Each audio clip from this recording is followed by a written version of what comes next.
De la fierté. Communication de Jésus-Christ reçue par Jacob Lorber le 6 avril 1849.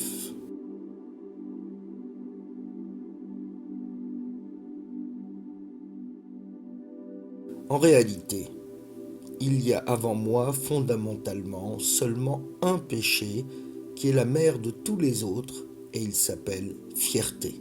De la fierté provient tout le reste des péchés, comme l'égoïsme, la soif du pouvoir, l'amour-propre, l'envie, l'avarice, l'usure, la duperie, le vol, la colère, le meurtre, la paresse, l'oisiveté, et une propension pour une vie de plaisir, et aussi la vantardise, la lubricité de la chair, la non-chasteté, le libertinage, et finalement l'oubli de Dieu, souvent aussi le fait d'être complètement impie, et avec cela la désobéissance totale à toutes les lois d'origine divine. Si vous regardez chacun de ces péchés, vous repousserez la fierté à sa racine. Donc si quelqu'un voulait éliminer tous ces nombreux péchés d'un coup, laissez-le faire tous ses efforts pour se libérer de toutes les sortes de fierté. Les péchés qui sont commis sans fierté ne sont pas vraiment des péchés, parce qu'ils ne contiennent pas en eux la base du péché. Puisse cette aube écarlate briller à fond à travers chacun d'entre vous, et que chacun cherche soigneusement dans tous les événements de sa vie pour voir s'il ne peut pas repousser tout ce qui ressemble à de la fierté. Si, dans le plus profond de lui-même, il rencontre quelque chose comme la fierté, il doit immédiatement s'efforcer, avec tous ses pouvoirs, d'éliminer cette fierté, même si elle semble être insignifiante. Sinon, avec le temps, elle croîtra progressivement et ruinera la partie spirituelle noble de l'être humain, de même qu'un parasite infecte complètement un arbre sain. La fierté, dans n'importe quelle forme, est pour l'âme et l'esprit un air fortement toxique et suffocant issu de l'enfer, par lequel toute vie doit périr en un temps très bref. Donc je me répète, prenez garde à la fierté par-dessus tout si vous voulez apparaître justifié devant moi et vous réjouir de ma présence visible le grand jour de ma venue. Mais tant qu'un seul atome de fierté reste toujours en vous, je ne vous viendrai pas parce que vous n'avez pas renoncé à ce mal de base, bien que vous sachiez quels millions de dangers cela entraîne. Mais cela ne vous rend pas le moins du monde meilleur que ceux qui n'ont aucune connaissance des choses qui, chez vous, sont déjà des connaissances issues de l'expérience, parfois même de la vision virtuelle. Cependant, la connaissance profonde dans la sphère du purement spirituel aura un avantage incommensurable pour vous seulement si votre connaissance est aussi combinée avec l'humilité juste. Je vous dis, ne cherchez pas l'honneur du monde sous aucune forme. C'est une peste pour l'âme et l'esprit. Et tôt ou tard, ses conséquences dévastatrices deviendront apparentes. Regardez les guerres où pour l'honneur des millions de personnes étaient tuées. Si les dirigeants, les commandants en chef et leur nation devaient servir l'humilité céleste au lieu de la fierté, les nations pourraient-elles jamais être enflammées avec une telle fureur l'une envers l'autre? En effet, avec des nations humbles, une guerre serait une impossibilité. Mais les nations ont cultivé et fait croître leur fierté en se considérant mieux que les autres, plus distingués, plus mûrs et avec des droits plus grands que les autres, de sorte que les guerres dévastatrices sont une conséquence naturelle de la multiplication de la fierté. Ce serait une question entièrement différente si un ennemi avide ou rancunier envahissait, pour le payer, un pays paisible habité par les gens humbles et des plus paisibles. Alors, bien sûr, les habitants d'un tel pays auraient le droit de recevoir et punir un ennemi si infâme avec toute la sévérité. Et dans ce cas, moi, en tant que seigneur, je prendrai promptement l'initiative. Le mauvais ennemi éprouverait bientôt la récompense de ses actions méritées et n'aurait presque plus jamais le courage d'envahir une telle terre. Malheureusement, ce n'est pas ainsi. Une nation veut être plus grande que l'autre, un royaume plus puissant que son voisin. L'arrogance des nations est partie trop loin. Les vapeurs de l'enfer sont déjà montées au ciel le plus haut.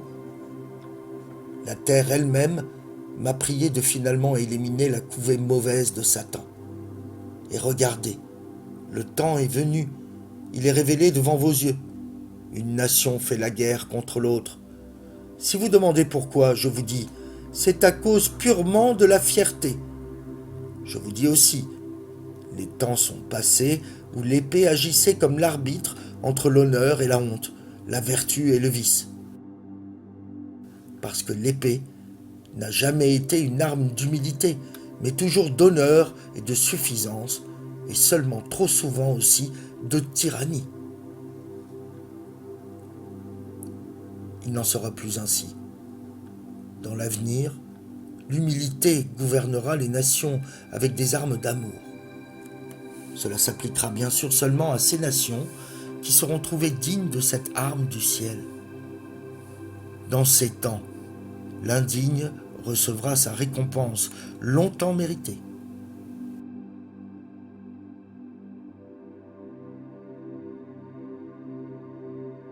Je donnerai toujours la victoire à la partie meilleure et la plus juste.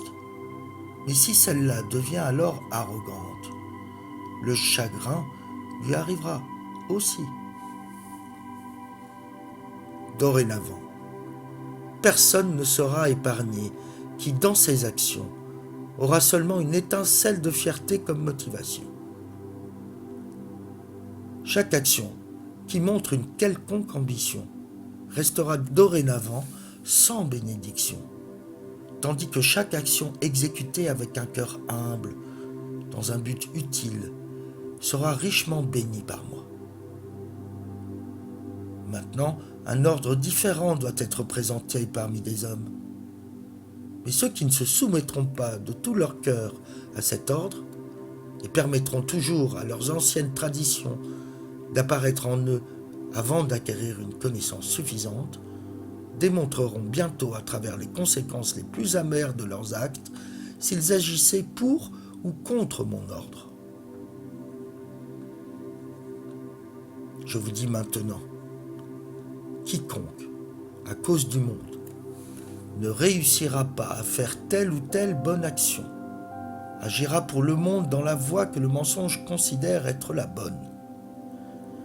Mais quand il me viendra alors avec un bon témoignage temporel, je lui dirai « Allez à celui qui vous a donné ce bon témoignage et demandez-lui votre récompense, car mon nom n'est pas écrit sur ce témoignage. Pour le monde, vous avez fait ceci ou cela et n'avez pas voulu suivre le seul chemin de la vraie humilité. »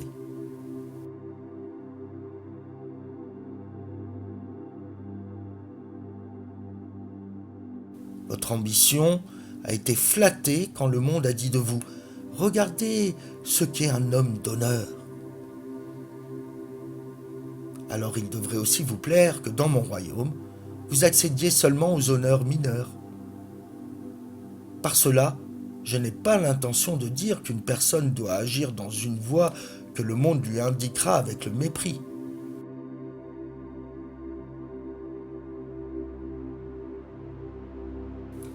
Oh non, je ne l'exigerai jamais. Mais j'exige que vous accomplissiez ce qui est vraiment bon. Le monde peut bien dire tout ce qu'il veut, sans vous laisser intimider par n'importe quel fait. Et c'est parce que c'est bon que je veux que vous parcouriez cette voie. Avez-vous oublié que moi, en tant que Créateur éternel, tout-puissant de tout le ciel et des mondes, des anges et des hommes, moi-même suis venu dans le monde habillé seulement de l'humilité la plus grande? J'ai appris aux hommes par des mots vivants et des actes les plus clairs à m'aimer s'ils veulent être mes enfants à fuir le monde avec sa grandeur et sa magnificence, et à ne pas marcher sur la large route des splendeurs terrestres, qui sont toujours périssables, mais à choisir le chemin étroit de l'humilité qui mène à la vie éternelle. Et de plus, tout ce qui était grand devant le monde est une abomination devant moi. Je considère seulement les petites choses, méprisées par le monde, et rejette pour toujours celles qui s'imaginent être grandes. Vous ne verrez pas ma face avant que le dernier atome de fierté n'ait été éliminé de votre cœur. En vérité, il en sera ainsi. Chaque pécheur sera traité par moi avec plus de clémence que celui qui n'aura pas banni avec un vrai repentir et un dégoût profond la fierté évidente de son cœur pour toujours. Si vous aviez autant de péchés qu'il y a d'herbes sur la terre et de grains de sable sur les rivages de la mer, mais si vous n'aviez montré aucune trace de n'importe quelle fierté, tous ces péchés seraient comme s'ils n'étaient rien devant moi. Là où il n'y a aucune fierté, il y a l'amour qui contient toute l'humilité. L'amour et l'humilité effacent toutes les fautes et les péchés, si nombreux soient-ils. Cependant, s'il reste juste un atome de fierté derrière tous les péchés qui ont été commis pendant le temps probatoire de l'accès à la liberté, cet atome stimulera tous les péchés, même le plus petit. De tels esprits auront dans l'avenir, comme ils l'ont dans le présent, une lutte puissante à mener pour ôter d'eux-mêmes cet atome de fierté. Ces simples atomes de fierté sont suffisants pour rendre impossible pour moi l'entrée dans l'intimité du cœur d'un homme avant que le dernier atome de fierté ne quitte ce cœur. C'est la raison pour laquelle, particulièrement dans ces temps, si peu de personnes arrivent à me voir et à se faire enseigner par moi personnellement afin que je les forme et qu'ils deviennent mes enfants. Ne dites plus « cette maison, cette terre ou cette propriété m'appartient. Je suis le maître dans ma maison et dois travailler ma propre terre. » Regardez, il y a une grande partie de fierté cachée dans de telles remarques. Vraiment, je ne viendrai jamais à ceux qui pensent, parlent et agissent comme cela, parce qu'ils ne me considèrent pas comme le Seigneur qui possède vraiment tout, mais ils se considèrent seulement eux-mêmes comme des seigneurs des choses que je leur ai prêtées, mais pendant un temps court. Il se trouve là-dedans une quantité immense de fierté, la productrice unique de toutes les guerres, à grande ou petite échelle. Dans mon royaume futur, cela se passera d'une façon considérablement différente. Il n'y aura plus de propriétaires ni de barons terriens. En ce qui concerne ces choses, je serai le tout en tout, et celui chez qui je prendrai résidence sera dans la meilleure position. Cependant, prenez garde à cela. Avant mon apparition sur cette terre, beaucoup de mauvaises herbes et beaucoup d'herbes sèches seront exterminées avec un jugement d'une grande sévérité. Partout où il y a deux, l'un sera accepté et l'autre rejeté. Ainsi, il y aura un grand tamisage de plus que la moitié. Encore une fois, je vous avertis avec tout le sérieux nécessaire qu'en ces temps, vous ne devrez pas vous balancer à droite ou à gauche. Seul sera victorieux celui qui est dans ma main. Ne laissez aucun de vous dire « Celui-ci est juste dans son combat, celui-là est faux ». Mais c'est votre devoir de prier pour l'ami et l'adversaire. Ce qui est en plus un péché, car en essayant de contourner, vous tirez à vous la fierté de la partie que vous voulez vaincre, en souhaitant la chute complète de l'opposition. Mais demandez à votre cœur si ceux qui devaient périr ne sont pas vos frères, de même que ceux sur qui vous souhaitez la victoire. Un tel désir, plein d'esprit secret de vengeance et d'exultation malveillante, est-il compatible avec ma parole? Moi-même, ne vous ai-je pas appris à tous à prier pour ceux qui vous détestent, à bénir ceux qui vous maudissent et à faire le bien à ceux qui vous souhaitent du mal?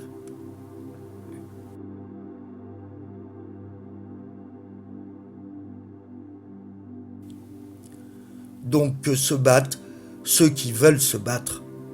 Priez pour tous et ne prenez jamais plaisir dans la défaite des autres. Alors, vous serez comme mes anges dans le ciel qui couvrent leur face quand leurs frères sur la terre se tuent.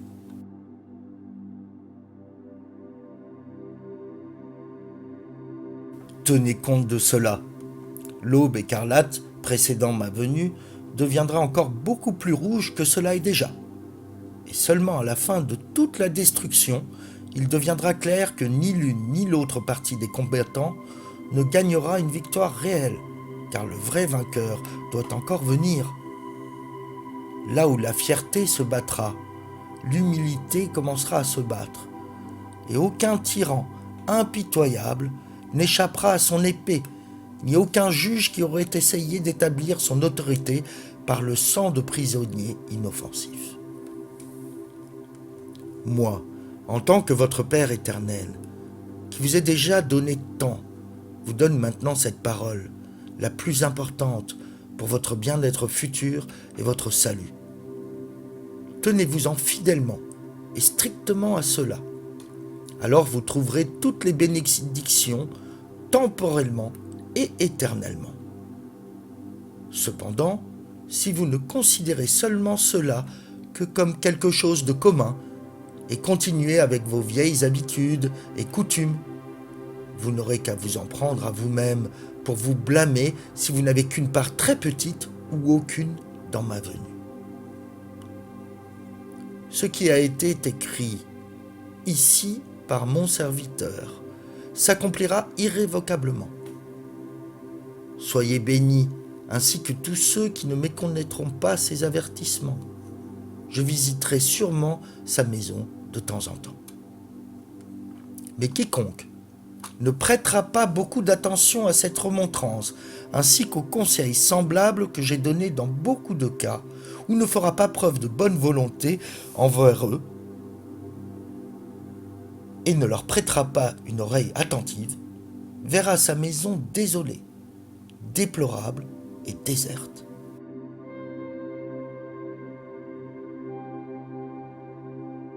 Car quand je viendrai seulement à ceux qui sont vraiment les miens, et je les bénirai personnellement à plusieurs reprises éternellement. Malheur à celui qui est dans le hall d'entrée, je n'y mettrai pas le pied. Sa part sera et restera l'aube écarlate triste et sinistre, et les rayons saints du grand jour de ma venue ne tomberont pas sur lui. Cela dit, je suis celui qui vient. Amen.